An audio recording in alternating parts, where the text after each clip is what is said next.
Bueno, buenas tardes a todos, muchas gracias por venir. Bienvenidos al cuarto encuentro del seminario del departamento. En esta ocasión el profesor Javier Bonilla Sauz disertará sobre hombre y cultura, notas a propósito de una relación compleja. Como ustedes saben, el profesor Javier Bonilla Sauz es coordinador académico del Departamento de Estudios Internacionales y catedrático de Ciencia Política en nuestra universidad, en la Universidad de Uruguay. Ha sido profesor de Sociología Política en la Universidad Autónoma Metropolitana de México, en la Universidad de las Américas y en Flaxo, México. Tiene un diploma en estudios avanzados en Economía Política de la Université París y un máster en Sociología, una licenciatura en Economía Política y una licenciatura en Sociología de la Université París 8. Por último, el profesor Bonilla Sauz ha coeditado el libro Plebe versus Ciudadanía a propósito del populismo contemporáneo en 2014 y Contratos, Derechos, Libertades y Ciudadanías en el 2016. Muchas gracias. Adelante, Javier. Bien. Bueno, muy buenas tardes a todos. Muchas gracias, Pedro, por la introducción, por la presentación. Y bueno, muchas gracias también a todos, o a muchos de ustedes que nos han ido acompañando a lo largo del desarrollo de este seminario, en donde los temas se van entretejiendo, digamos.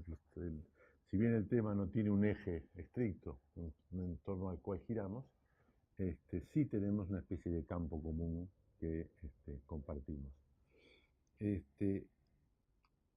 Algo de eso va a cambiar en la tarde de hoy, porque se me ocurrió que era tiempo de ingresar en una perspectiva ligeramente distinta de la que veníamos trabajando en torno a los temas de la democracia, del liberalismo.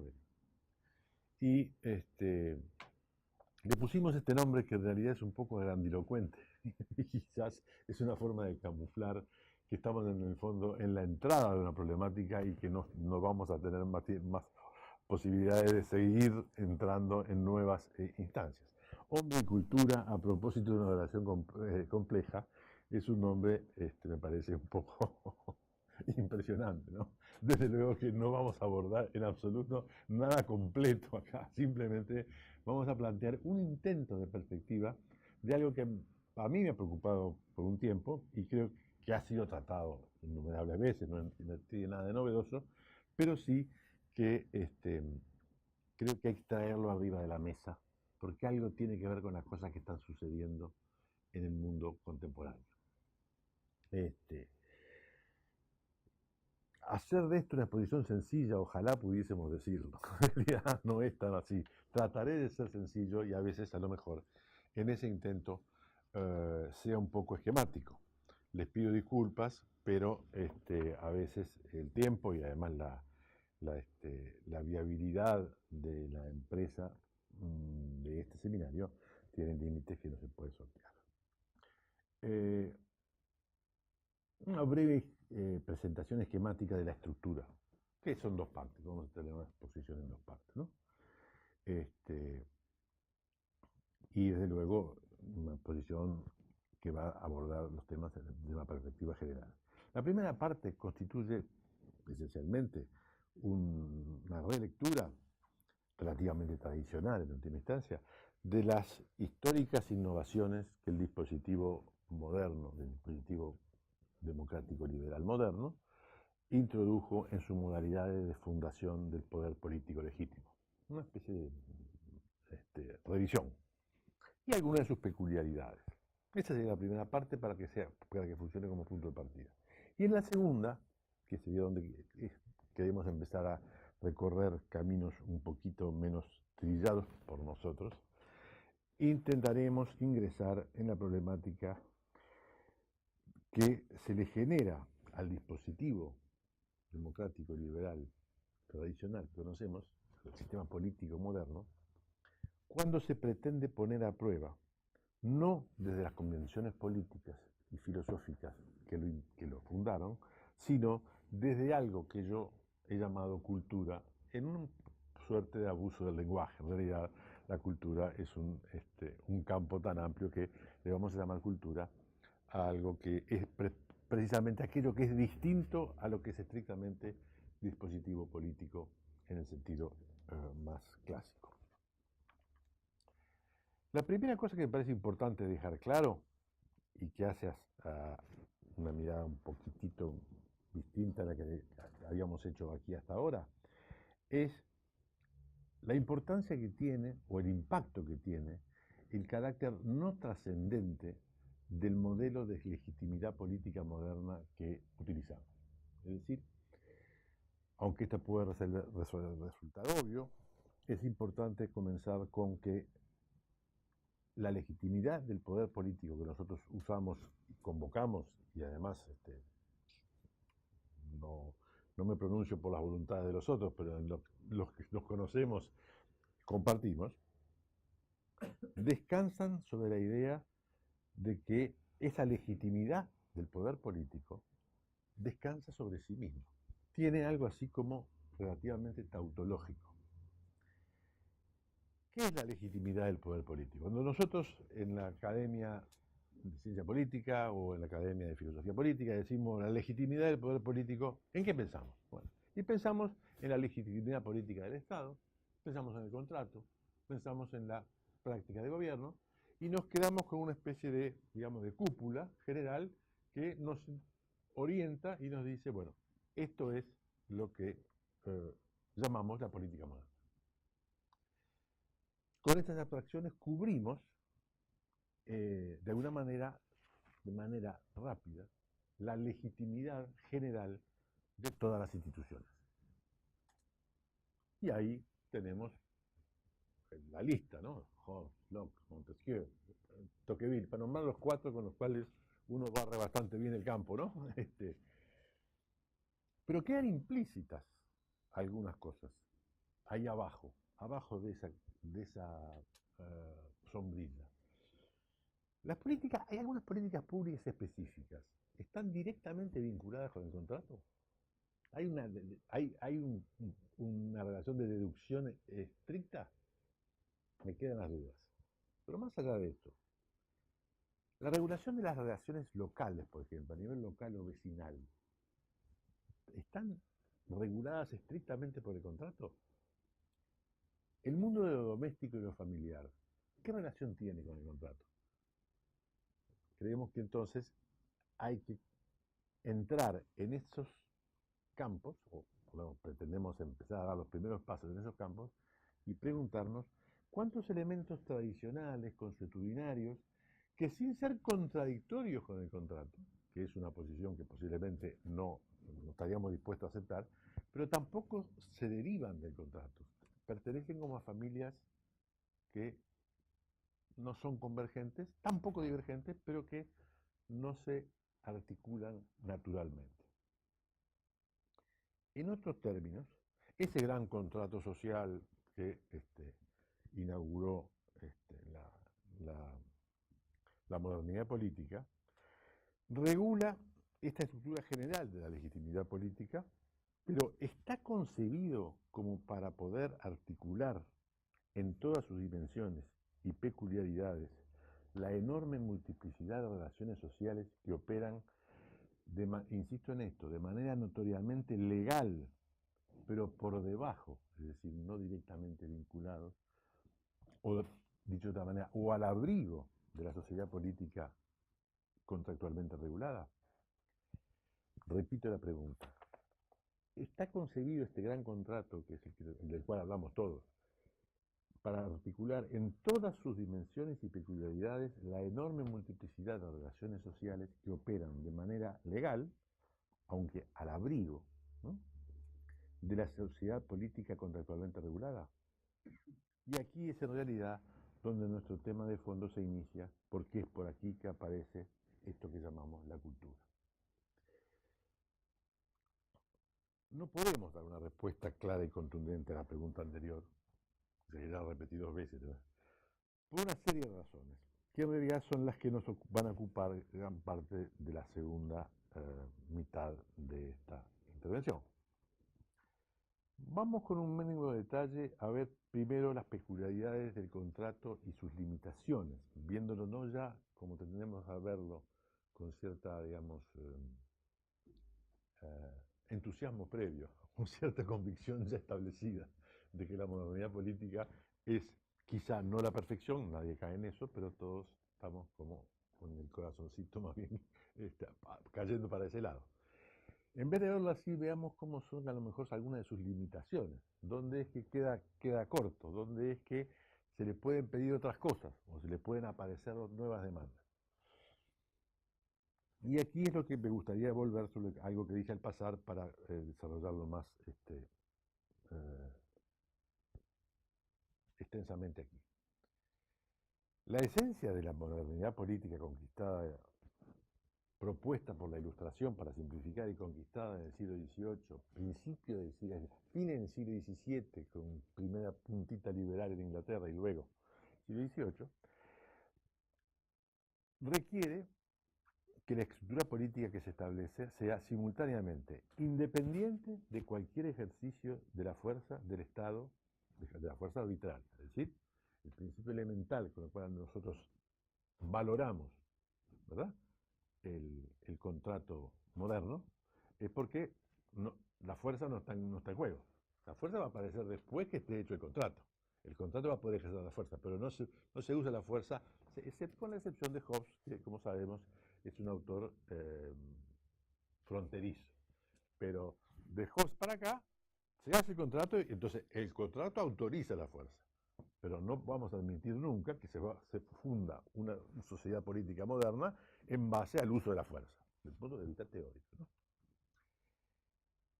Y por otra parte, también el contrato político moderno se funda independientemente de toda intervención de ente divino o entidad trascendente alguna. Es decir, ¿quiénes son los agentes que hacen el Estado moderno? Solo los hombres. En ese sentido digo que es tautológico, es decir, es una construcción humana para los hombres. Y eso es una novedad muy grande, porque si lo vemos en la perspectiva histórica, nos vamos muy atrás y vamos a encontrar muy pocas instancias en donde se haya intentado eso. Hubo algunas, pero no me voy a extender. En otros términos, la modernidad política tiene como materiales válidos para construirse los derechos naturales de los hombres, individuos libres, un acuerdo o contrato entre ellos que establece las normas que ellos están dispuestos de común acuerdo por su única voluntad y razón a autoimponerse. En ese sentido les digo que hay en el fondo, en la modernidad, una especie de tautología muy grande, ¿no? Es la voluntad humana y ciertas características lo que le dan consistencia. Y también cierta fragilidad. Por ahí es donde quiero entrar. También cierta fragilidad. Obviamente, a este nivel de generalidad, la autoridad legítima de la modernidad no descansa más que sobre la libertad, la voluntad y la racionalidad de los individuos libres y sus acuerdos. A los ojos de una mentalidad, pongámonos un poco en el siglo XII, hagamos un ejercicio, en el siglo XII. No sirve el ejemplo del mundo clásico, el mundo clásico es un poquito distinto. Vamos al siglo XII. A los ojos de una mentalidad política premoderna, una autoridad que nace así, sorprendente, es casi impensable. La operación de constitución de una nueva organización política tiene realmente algo de sumamente arriesgado. Seguramente para una mentalidad de eso es absolutamente impensable, es inconcebible en el sentido etimológico del término. Establecer una autoridad política que no esté fundada en la autoridad de Dios, o de algún Dios, o de algo superior, fundar un régimen político legítimo sin referencia a ninguna particularidad natural de algo con que se llama monarca, que no sea de alguien que no sea superior a la naturaleza de los súbditos. No hay ninguna trascendencia en esto, si tiene que haberlo. Lo dicen las palabras, lo dice la terminología.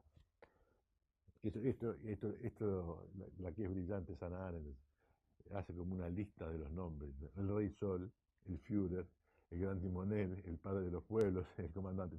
Esa necesidad semántica de recurrir a una terminología que muestre que el que tiene el poder tiene que ser distinto que los hombres.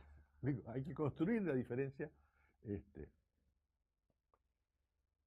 entonces, un sistema político que tenga esa característica de no basarse más que en sí mismo, o eso, y esto es Hannah Arendt en realidad, o es una banal tiranía que descansa sobre el uso indiscriminado de la fuerza bruta, disfrazada de fondo institucional y simulacro de elecciones, simulacro de... Es decir, la lista es larga: Rusia, China, Irán, Venezuela. Es decir, es en realidad un disfraz de, entonces, como tal, no es una estructura realmente política moderna, o, en un sentido bien serio, la construcción política moderna es una de las construcciones humanas más llamativas y más maravillosas que se hayan podido imaginar. El régimen democrático liberal, artificialmente construido en base a la libertad y a la razón y a la voluntad, no descansa sobre nada que no sea estrictamente humano. Vamos entonces a ver qué problemas puede plantear esto. Esto lo vemos y lo seguimos viendo todos como una virtud. Pero el problema es que las virtudes no siempre vienen solas, a veces enganchadas con alguna complejidad. ¿Cuáles son entonces las regulaciones, porque siempre hay alguna regulación, no explícitas o no explícitamente incluidas en este modelo? ¿No?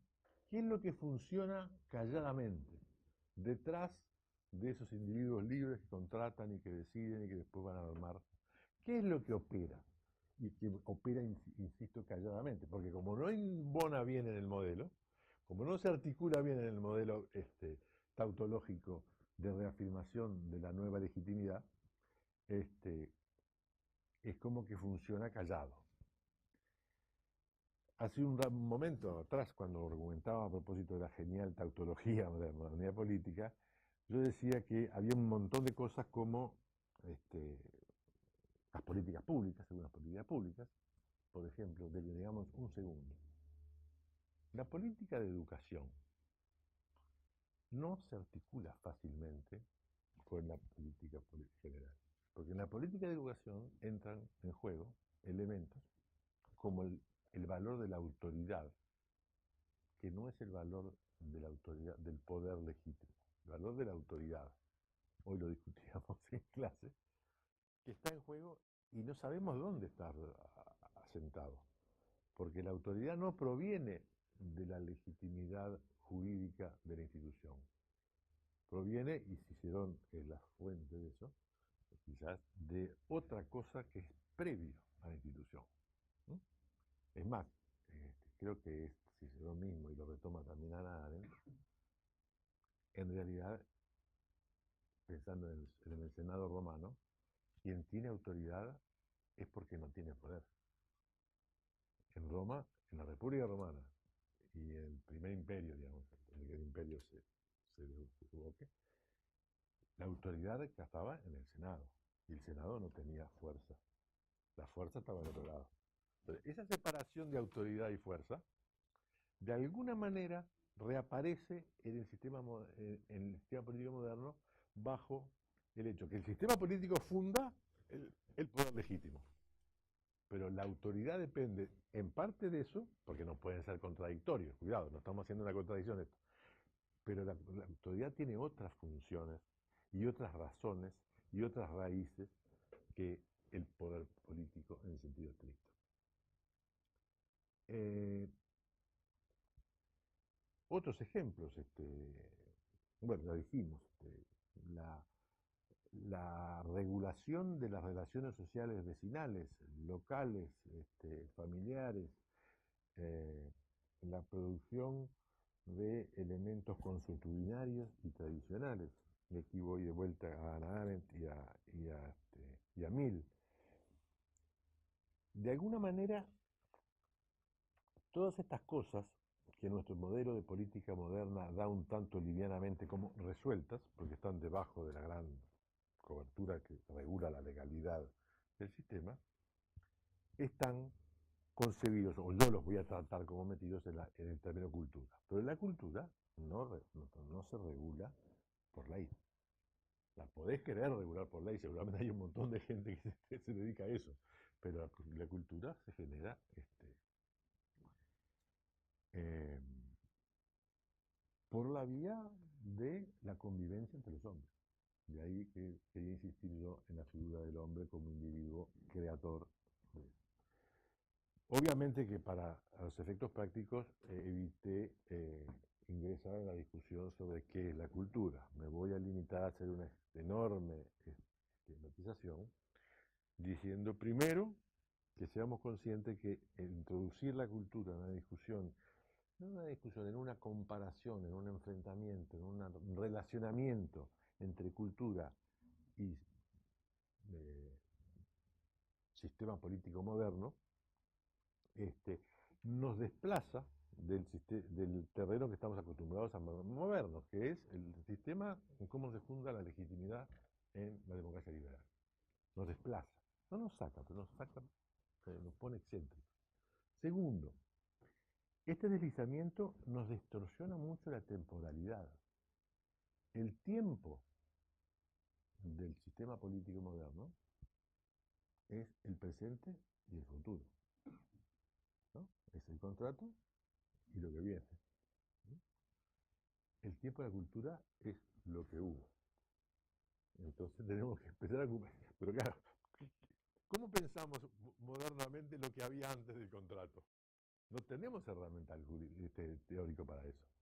El tiempo de la cultura es precontractual y por lo tanto es premoderno en algún sentido. Eso obviamente nos complica el trabajo. La cultura tira más hacia el pasado que hacia el presente o el futuro.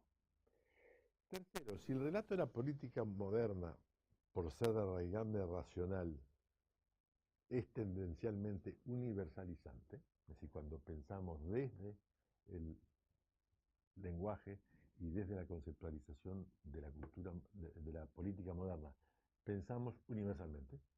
No es por casualidad que los derechos humanos son considerados elementos absolutamente universales, ¿verdad? ¿Es tan fácil que la cultura se piense desde lo universal y en lo universal? ¿O es al revés? ¿O la cultura nos empuja y nos tira para por lo menos la dupla tensionada entre universal y particular?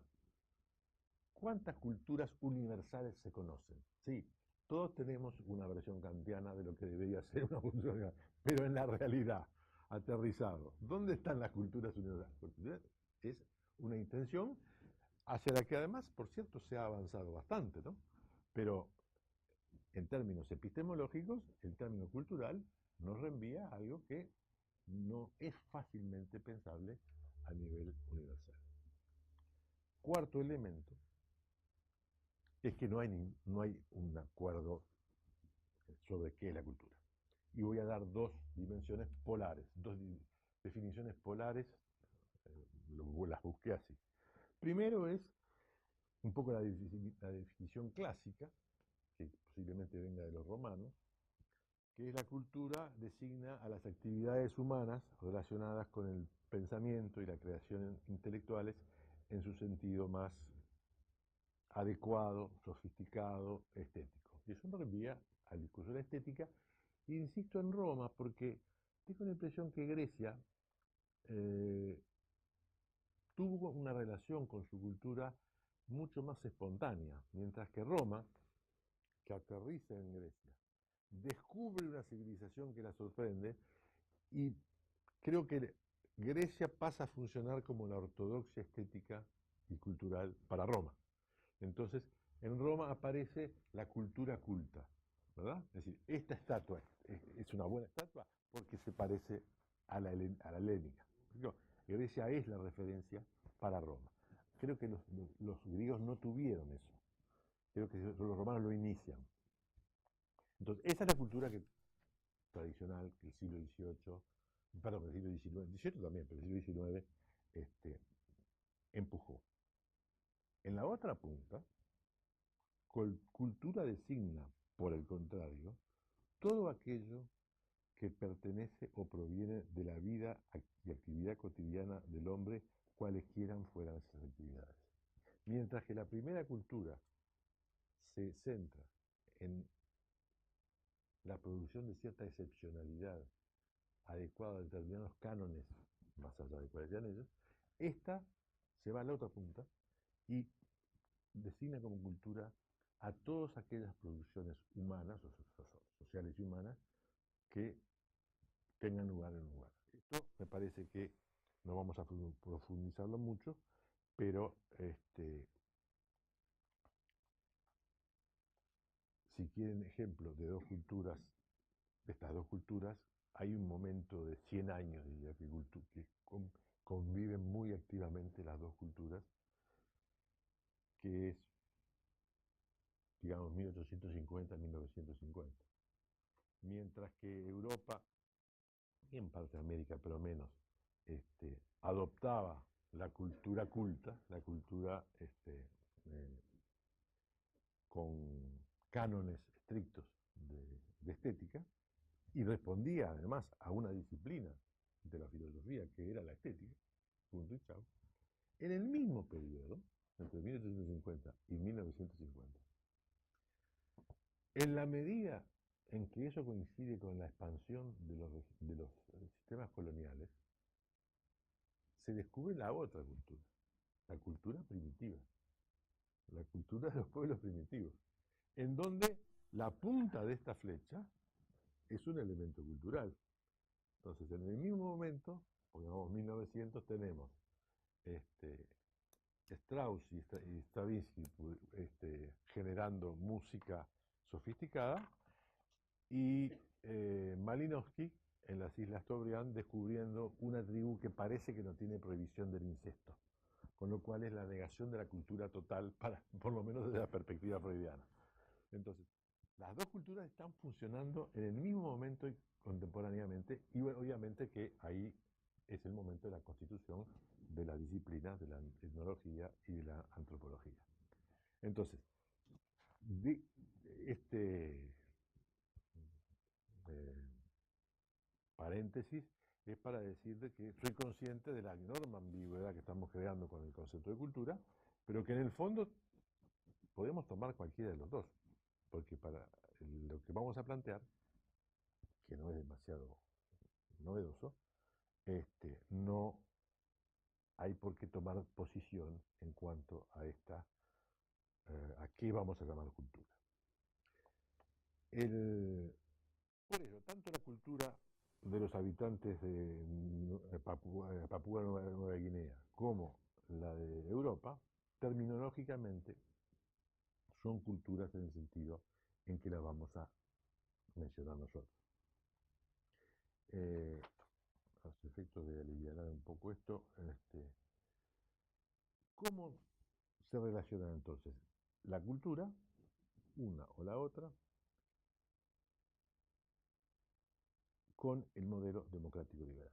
Bueno, cuando este cruce se da, los ejemplos que traje para ilustrar el concepto de cultura no siempre coinciden con el momento exacto de la explosión neoliberal, pero dejando de lado la Guinea, podemos perfectamente imaginarnos el proceso.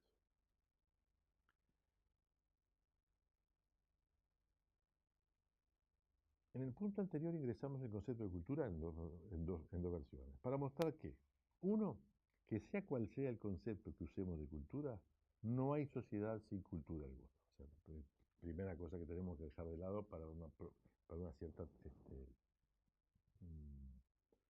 prolijidad intelectual. Segundo, que este conjunto de regulaciones que conviven, en el caso donde hay un régimen político liberal, con el contrato, funciona en la sociedad moderna como un conjunto de regulaciones de importancia y que inevitablemente tienen que echar mano a algún concepto de trascendencia. La trascendencia emerge ahí porque no tiene más remedio que apoyarse la cultura en algún lado. Tengo tres ejemplos para concluir, que los voy a dejar planteados como que es Hannah Arendt, obviamente, John Stuart Mill y un reciente trabajo que le mostraba yo a Pedro de Gray, que nos van a dejar planteado el problema de qué hacer con una manifestación que yo llamaría cultura y que no sabría cómo articular con el sistema político que tanto alabamos, con razón. Con respecto a Mill, me voy a referir al capítulo 4, perdón, de On Liberty, sobre los límites de la autoridad sobre el individuo. En el capítulo, con respecto a Hannah Arendt, del capítulo 3, ¿qué es la autoridad en crisis de la cultura? Y por último, el texto reciente de John Gray, el problema del hiperliberalismo. Creo que los dos primeros autores, tanto Mill como Arendt, son bastante fáciles de articular porque hablan todos en torno a la autoridad. Y ahí me parece que, de alguna manera, tomo el concepto de autoridad como emblema del concepto que no es un concepto político, sino que es un concepto cultural, que va a venir a ser de zócalo, de apoyo a la construcción tautológica, construcción política que hacemos en el momento en que hacemos el contrato. Ambos textos van a buscar este elemento cultural, la autoridad, como precontractual, socialmente regulada por dimensiones previas y por requisitos que responden fundamentalmente a cuestiones más sociológicas y, valga la redundancia, culturales que contractuales propiamente dichas. Hannah Arendt, para ser estricto, trata la cuestión de la autoridad en el ser una trilogía que indica mucho. La trilogía que convoca a Hannah Arendt para explicar qué es la autoridad es la trilogía tradición, religión, autoridad. Entonces, advirtiendo que los dos primeros conceptos culturales serán fuertemente erosionados con el desarrollo de la propia modernidad política y su impulso futurista y anticlerical, si quieren llamarlo así, Hannah Arendt advierte en cambio que el caso del pilar cultural que encarna la autoridad tiene una historia muy larga, Roma, autorictas, ¿no? El tema es romano, y que la autoridad que no tiene poder es el ejemplo más desafiante. La autoridad aparece claramente como un aporte de la cultura que es previo a la modernidad política y que vendrá a engarzarse a ella, porque no es hija del contrato, pero sí es una suerte de cómplice del contrato, que sin la cual el contrato o naufraga en el uso de la violencia o no se establece, porque el contrato tiene que conseguir autoridad en algún lado. Y la autoridad, nosotros cuando pensamos políticamente pensamos que el hecho del contrato genera autoridad, pero eso no está claro. La autoridad tiene que venir de algún lado. Y eso nos reenvía al tema de las figuras, ¿no?, que son capaces de transmitirle autoridad al sistema político. Vía partidos, vía individuos, vía líderes, vía movimientos. Todo ese mundo que no está incluido en el contrato, de hecho, pero el contrato lo cubre, en algún sentido lo encubre, porque lo tapa por encima. En Mill es un poquito más complicada la aparición del elemento cultural autoridad. Aparece una oposición entre la autoridad como dato cultural y sobre todo como la autoridad que tiene la sociedad para regular la autoridad del individuo sobre el individuo mismo. ¿Qué autoridad tiene la sociedad para regularme mi autoridad, mi espacio? Lo que es una forma de aproximarse a los derechos del individuo, ¿no? Pero bueno, es una forma que no viene por la vía del contrato, sino que viene por la vía de la cultura. Mill dice, contrato, no contrato, y abro comillas, el solo hecho de vivir en sociedad impone a cada individuo líneas de conducta para con el otro. Y si alguna de estas líneas de conducta puede ser sancionada por la ley, y ahí está el contrato, muchas otras son acuerdos tácitos y que la ley no va a sancionar, pero lo va a sancionar la opinión. Y ahí tenemos otra vez la aparición de ese elemento no dicho, que es el aspecto cultural que no estaba en el contrato. La opinión no está en el contrato. Después repercute dentro del contrato. Pero es decir, la opinión como sanción ante un individuo que utiliza la reglamentación legal para invadir el espacio de derechos de otro individuo, si lo hace de cierta manera, cae dentro de lo legal y entonces no va a haber problema, vamos a estar en el mundo político. Pero si lo hace de una manera en donde no lesiona el ordenamiento legal, está lesionando otra cosa, que es algo como el honor, la opinión, y por lo tanto, eso es fundamental en la concepción de autoridad que va a traer Mill a colación. Sigo entonces la línea de... Puedo seguir leyendo. El culpable lo será seguramente por la opinión. Si abusa de este tipo de autoridad, invocando a la sociedad política, pero lesionando intereses aún intangibles que rara vez el derecho derivado del contrato lo castigará. Para no hacer esto demasiado largo, en el texto de Gray es un poquito excéntrico con respecto a estos dos textos que trabajan todos sobre el eje de la autoridad, y un poco me decidió incluirlo de Gray porque no puedo dejar de referirme a la discusión de la semana pasada, en donde Pedro, en la intervención de Andrés, hablaba del fenómeno de la emergencia de Trump, ¿no? Y aquí tenemos de vuelta un poco lo mismo. Si, como bien decía Pedro, dejamos de lado toda la argumentación, bueno, dejemos de lado la argumentación del complot ruso. No me interesa.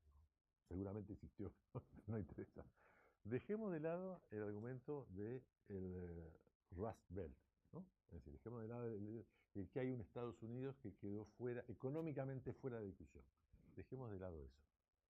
Dejemos de lado el conjunto de errores electorales que puede haber sucedido del lado del Partido Demócrata.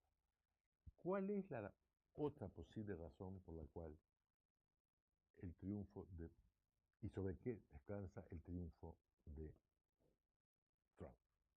Bueno, creo que aquí hay un elemento que es cultural. Es decir, lo que puede haber sucedido, ¿listo? Y evidentemente estamos demasiado cerca del fenómeno como para poder hacer un diagnóstico rotundo, lo que puede haber sucedido es que en los últimos 20 años, las transformaciones, que no me voy a extender sobre ello, vinculadas a la globalización, a un cierto empuje importante del cosmopolitismo, la tendencia, desclasó, sacó de sus valores a un sector importante de la clase norteamericana. Y eso es un fenómeno esencialmente cultural. Dejemos quieta la economía, como tú bien insistías, Pedro. No es un problema que tengan menos dinero, no es un problema que estén pasando hambre. No. El problema es que les cambiaron el lugar. Y ese cambio de lugar no tiene nada que ver con la modernidad, con el contrato, con las democracias. Son cambios que se procesan en el seno de este ambiente que yo he llamado cultural a los efectos científicos, simplificatorios, perdón, pero que evidentemente reenvían a un mundo del cual nosotros nos ocupamos poco como interesados en la ciencia política, como interesados en la filosofía política, pero que me parece que deberíamos ser conscientes de que en el futuro vamos a tener que encontrar alguna aproximación más sistemática y más atenta al asunto.